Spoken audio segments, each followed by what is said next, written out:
Hello friends, welcome to Telugu audio story. ఈ ఛానల్ని కనుక మీరు ఫస్ట్ టైం చూస్తున్నట్లయితే ఛానల్ సబ్స్క్రైబ్ చేయండి, లైక్ చేయండి. అలాగే ఈ కథపై మీ ఒపీనియన్ని కమెంట్ రూపంలో తెలియచేయండి. ఇక కథలోకి వెళ్దామా? మన్నించు నా ప్రాణమా పార్ట్ 7 చూసే ముందు పార్ట్ 6 చూడండి. లింక్ డిస్క్రిప్షన్లో ఇవ్వడం జరిగింది.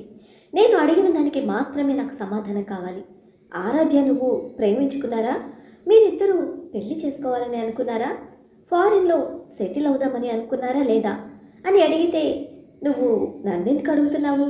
ఆ అమ్మాయిని అడగచ్చు కదా, తనే నీకు సమాధానం చెప్తుంది కదా. ఈ ప్రశ్న అడగడానికి నా వరకు వచ్చావా నువ్వు అని అడిగాడు రాబర్ట్, ముఖం మొత్తం చిట్లిస్తూ. తన కోపాన్ని అదుపు చేసుకోవడానికి ప్రయత్నం చేస్తూ అప్పటి వరకు ఉన్న యాటిట్యూడ్ని పక్కన పెట్టి, ప్లీజ్ రాబర్ట్, నేను నిన్ను ఆర్డర్ చేయడం లేదు, రిక్వెస్ట్ చేస్తున్నాను, దయచేసి నాకు నిజం చెప్పు ప్లీజ్. ఇది నా లైఫ్ అండ్ డెత్ మ్యాటర్ అనుకో, నేను నిన్ను బ్రతిమలాడుకుంటున్నాను, ఈ ఒక్క సహాయం చెయ్యి అని అడిగాడు. రాబర్ట్ కూడా కాస్త తగ్గి, నువ్వు విన్న దాంట్లో సగం నిజం సగం అబద్ధం అని అనగానే, ఏది నిజం ఏది అబద్ధం అని అడిగాడు. నేను ఆరాధ్యని ప్రేమించడం, తనని పెళ్లి చేసుకోవాలి అనుకోవడం, ఫారిన్లో సెటిల్ అవ్వాలి అనుకోవడం నిజం. కానీ నువ్వు అనుకున్నావు చూడు, ద అదర్ వే అరౌండ్, అది అంతా మాత్రం అబద్ధం. అసలు తనకు నేను ఎవ్వరో కూడా తెలియదు. కోర్స్ తను నాతో కొన్నిసార్లు మాట్లాడింది, బట్ తనకు నేనే రాబర్ట్ అనే విషయం తెలియదు. చాలా నార్మల్గా మాట్లాడింది అంతే అని అన్నాడు రాబర్ట్.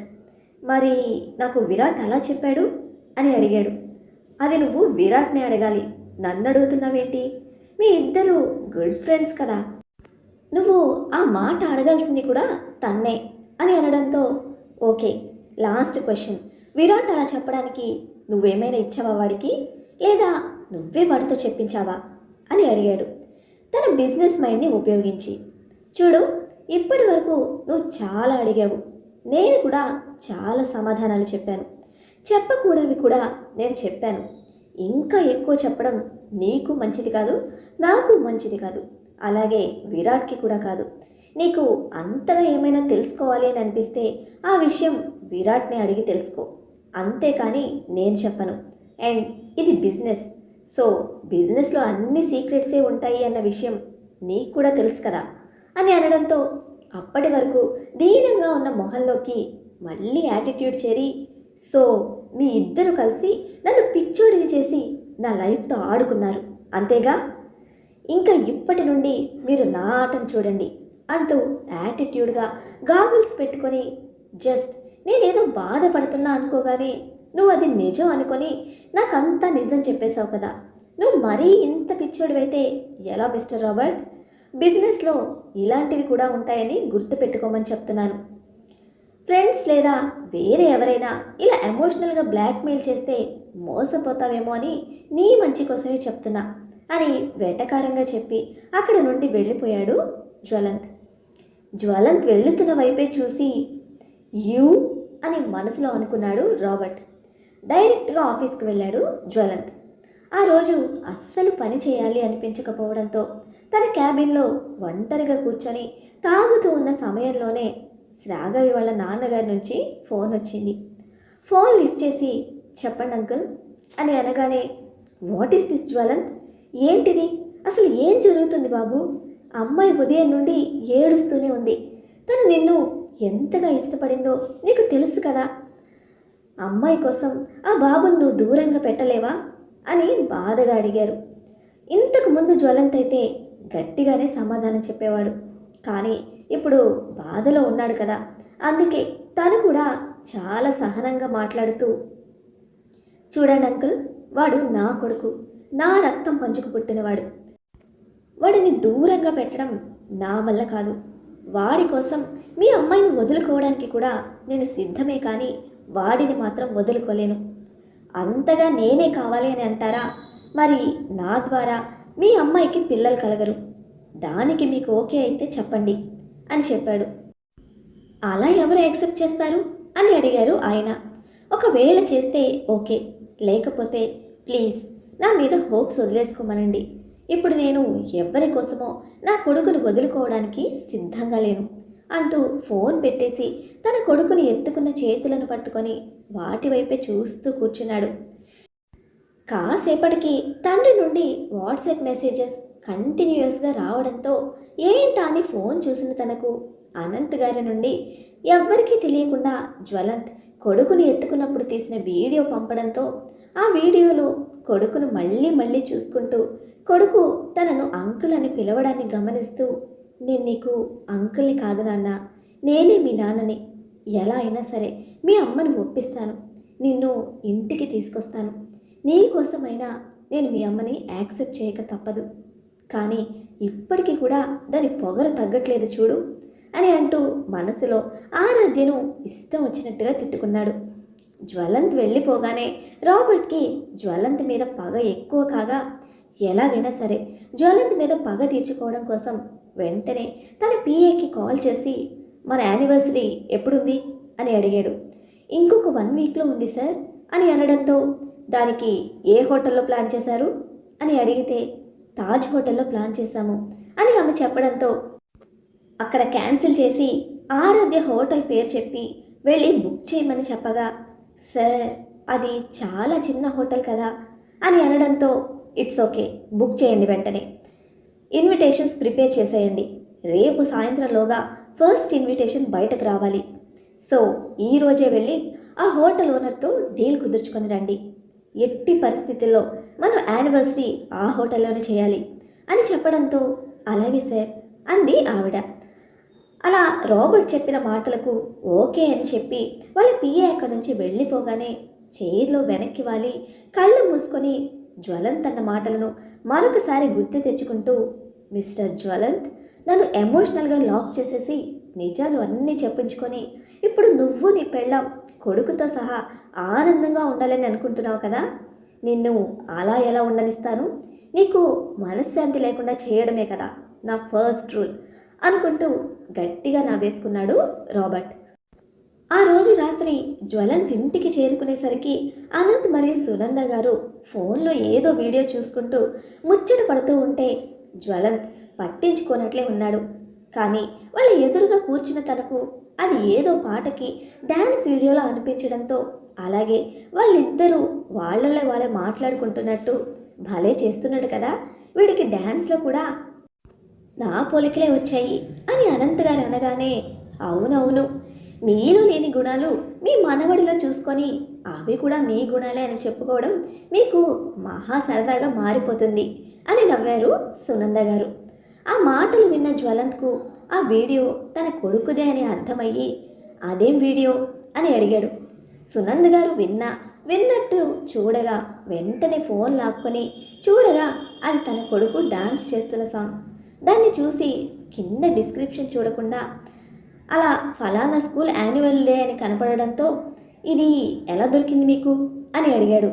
యూట్యూబ్లో అని సునంద గారు సర్కాస్టిక్గా ఆన్సర్ ఇవ్వగా, నేను మరీ అంత వెర్రివాడిని కాదు, ఎలా దొరికింది అని అడుగుతున్నాను కదా, చెప్పమ్మా అని అనడంతో, ఎందుకు దొరకదు, మనసుంటే మార్గం ఉంటుంది, వాడి స్కూల్ డ్రెస్ చూశాం కదా ఉదయం, వాడి స్కూల్ బ్యాగ్ మీద వాడి స్కూల్ పేరుంది, వెంటనే గూగుల్ సెర్చ్ చేసి ఆ స్కూల్కి ఫోన్ చేసి మేము మా మనవడిని మీ స్కూల్లో వేయాలి అనుకుంటున్నాము, మీ స్కూల్ గురించి చెప్పండి, అలాగే మీ స్కూల్ వీడియోస్ ఏమైనా ఉన్నాయా అని అడిగితే యూట్యూబ్ లింక్స్ పంపించారు ఆ స్కూల్ వాళ్ళు అని అనడంతో, అలాగా అని ఫోన్ మళ్ళీ వాళ్ళకి ఇచ్చేశాడు.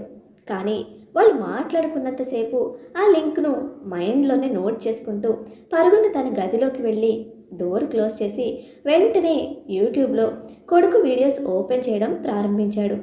కొడుకు డాన్స్ చేసిన వీడియో చూస్తున్నంత సమయం తన మొహం మీద ఏదో చిరునవ్వు విరబూస్తూనే ఉంది. ఎన్నిసార్లు చూశాడో ఆ వీడియో, ఎంత సమయం చూశాడు అంటే కొడుకు ఏ సమయానికి ఏ సెకండ్కి ఎక్కడ ఎలాంటి స్టెప్ వేస్తున్నాడో కూడా పూర్తిగా మైండ్లో ఫిక్స్ అయ్యేంత సమయం చూసి, ఇన్ని రోజులు నేను ఎలా మిస్ అయ్యాను నాన్న, నువ్వు నాతో కలిసి కనీసం ఒక్కరోజు కూడా కాలేదు, అప్పుడే నా మనసు నిన్ను చూడాలి అని పీకేస్తోంది, అలాంటిది నిన్ను 4 సంవత్సరాలు మీ అమ్మ నాకు దూరం చేసింది కదా అని అనుకుంటూ ఉండగానే రాబర్ట్ చెప్పిన మాటలు మైండ్లో తిరిగాయి. అంటే రాబర్ట్ చెప్పిన దాని ప్రకారం ఆరాధ్యకు వాడెవడో నిజంగా తెలియదా? తను చెప్పినప్పుడు ఒక్కసారైనా వినాల్సింది కదా. అయినా తను ప్రెగ్నెంట్ అని చెప్పి ఉంటే అప్పుడు ఎలా ఆలోచించేవాడినో అంటూ మరొకసారి తప్పు తనది కాదు ఆరాధ్యది మాత్రమే అని తన ఈగోని సాటిస్ఫై చేసుకొని ఫోన్ పక్కన పెట్టి అలాగే నిద్రలోకి జారుకున్నాడు. కొడుకు గదిలోకి వెళ్ళడంతోనే సునంద గారు భర్త వైపు చూసి వాడిప్పుడు గదిలోకి వెళ్ళి ఏం చేస్తూ ఉంటాడు అని అడగగానే ఏముంది వాడి కొడుకు వీడియోస్ని చూస్తాడు అంతే అని అనడంతో వాడికి కొడుకు మీద ప్రేమ పెరిగింది. ఆనందమే, కానీ ఆరాధ్య మీద కూడా ప్రేమ పెరిగితేనే కదా అందరూ ఆనందంగా ఉండగలం అని అనడంతో ప్రతిదీ జరుగుతుంది సునంద, కాస్త ఓపిక పట్టు. వాడికి అసలు పిల్లలంటేనే అసహ్యం. అలాంటిది వాడి కొడుకును చూడగానే వాడిలో తండ్రి ప్రేమ పొంగుకొచ్చింది. అవునా కాదా అని అడిగితే అవును అన్నట్టు ఆవిడ తల ఊపడంతో అలాగే ఆ చిన్ని బంగారమే వాళ్ళ అమ్మా నాన్నను ఒకటి చేస్తాడు. వాడు ఇప్పుడు ఒప్పుకోకపోవచ్చు, కానీ కొద్ది రోజులు ఆగితే వాడికే అర్థమవుతుంది వాడు చేసింది తప్పు అని, ఆరాధ్య చేసిందే కరెక్ట్ అని. అప్పుడు చూడు, ఏ అమ్మాయి అయితే నా భార్య కాదు అని అంటున్నాడో ఆ అమ్మాయి వెనకాలే నా భార్య అంటూ తన చుట్టూ తిరుగుతాడు. నేను మన పెళ్ళైన కొత్తలో నీ చుట్టూ ఎలా తిరిగానో అలా అని నవ్వగా, చాలండి మీరెప్పుడు నా చుట్టూ అలా తిరగలేదు, అలా అంటే నేను అస్సలు ఒప్పుకొని చెప్తున్నాను. వాడు తిరిగితే సంతోషమే, నాకు కావాల్సింది కూడా అదే. ఆరాధ్య చాలా మంచి అమ్మాయి, వాడికి భార్యగా వస్తే బాగుండు, వాడి లైఫ్ కూడా చాలా బాగుంటుంది, మన తర్వాత కూడా వాడిని బాగా చూసుకుంటుంది అని అనడంతో అవును సునంద, అందుకే కదా వాడు వచ్చి నేను ఆరాధ్యను ప్రేమిస్తున్నాను అని చెప్పినప్పుడు కనీసం ఎందుకు అని కూడా అడగకుండా నేను ఒప్పుకున్నాను అని అనగానే, కానీ ఇప్పుడు ఆరాధ్య ఒప్పుకోవాలి కదండి, తనకు వాడి మీద చాలా కోపంగా ఉంది, వాడిని యాక్సెప్ట్ చేసేలా అనిపించడం లేదు అని అన్నారు సునంద గారు. అవును, నాకు కూడా అలాగే అనిపించింది, కానీ ఆ అమ్మాయికి కూడా మనం సమయం ఇవ్వాలి కదా. అయినా ఇప్పుడు ఇది ఏం ఆలోచించకు, వాడే వాళ్ళిద్దరినీ కలుపుతాడు, ఆ నమ్మకం నాకుంది అని అన్నారు. కొడుకు వీడియోని చూస్తూ మరొక బాటిల్ పూర్తి చేసి ఎప్పుడు పడుకున్నాడో తెలియకుండా పడుకున్నాడు జ్వలంత్. మరునాడు జ్వలంత్కు మెలకు వచ్చేసరికి దాదాపు మధ్యాహ్నం అయింది. అప్పుడు మెల్లగా కళ్ళు తెరిచి సమయం చూసేసరికి 12 కావడంతో గాడ్, ఇప్పటి వరకు పడుకున్నానా అంటూ బెడ్ మీద నుంచి లేచి తల విదిలించుకోగా మత్తుగా అనిపించడంతో హ్యాంగ్ ఓవర్తో మళ్ళీ బెడ్ మీద వాలిపోయాడు.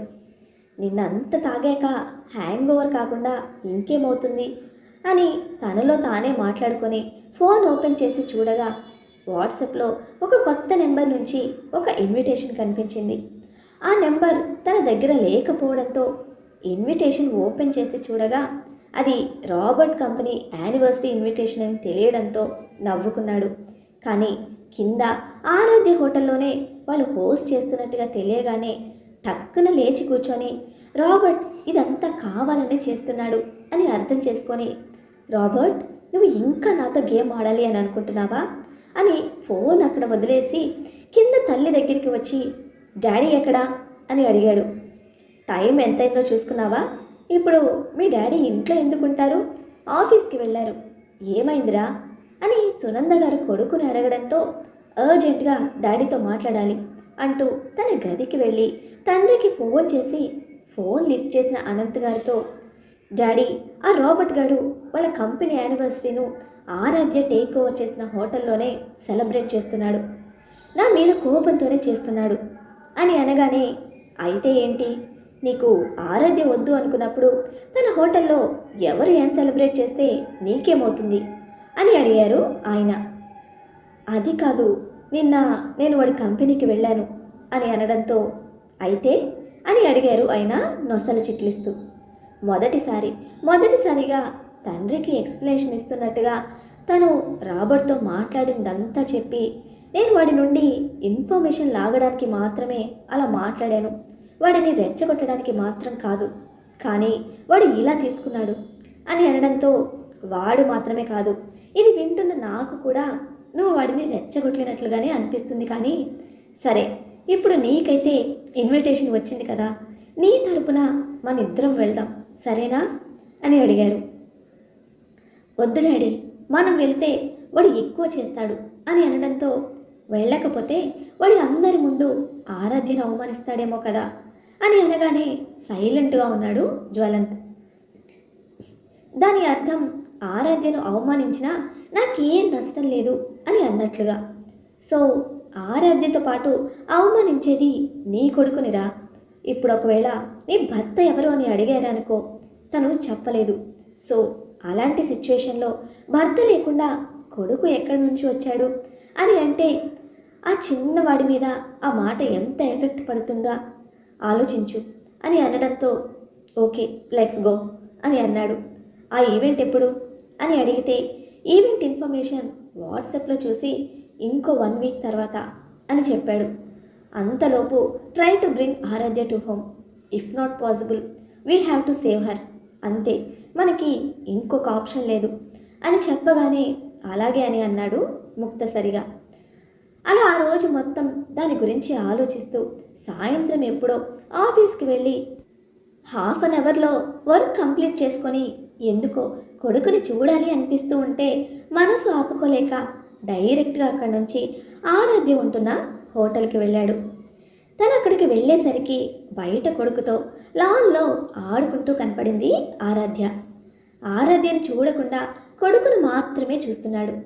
తల్లితో ఆడుతూ మధ్య మధ్యలో కింద పడుతున్నా దాన్ని లెక్క చేయకుండా మళ్ళీ లేచి పరుగులు పెడుతూ తల్లిని అందుకోవడానికి ప్రయత్నం చేస్తూ ఆరాధ్య దొరికిన ప్రతి సందర్భంలో వాడి ముఖంలో ఉన్న ఆనందం చూస్తూ ఉంటే అందుకేనేమో పసిపిల్లల ఆనందం చూస్తే తెలియని ప్రశాంతత కలుగుతుంది అని అందరూ అంటారు అని అనుకుంటూ తనలో తానే నవ్వుకున్నాడు.